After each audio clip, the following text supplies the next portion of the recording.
Hai semua,ยินดีต้อนรับสู่ไทยสันไตค่ะ Bunyi sama tapi huruf berbeza.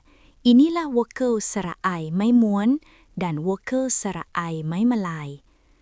Ramai orang keliru di antara vokal serai mai muan dan vokal serai mai Malay kerana bunyinya sama tapi penggunaannya berbeza. Jadi dalam video ini, kita akan belajar penggunaan kedua-dua vokal itu. Vokal serai mai muan hanya digunakan dalam 20 perkataan sahaja dan mesti dihafal.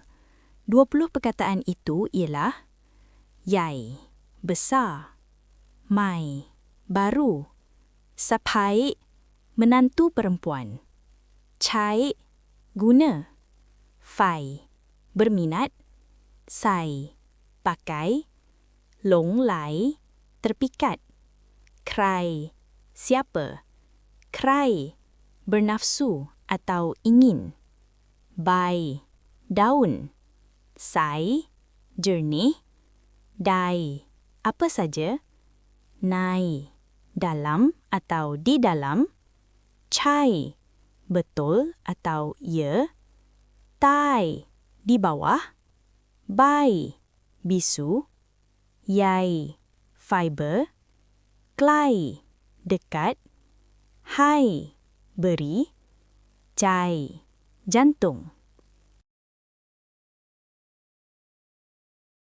Manakala vokal serai mai Malay biasanya digunakan dalam perkataan harian dan boleh digabungkan dengan banyak konsonan serta perkataan tidak terhad.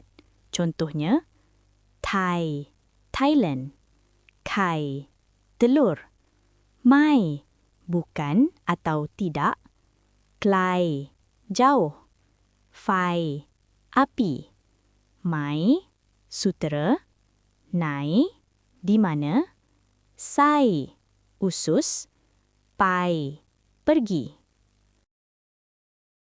Itu saja. Terima kasih kerana menonton video ini. Jika anda rasa video ini menarik, jangan lupa like dan subscribe untuk video seterusnya. Bye-bye.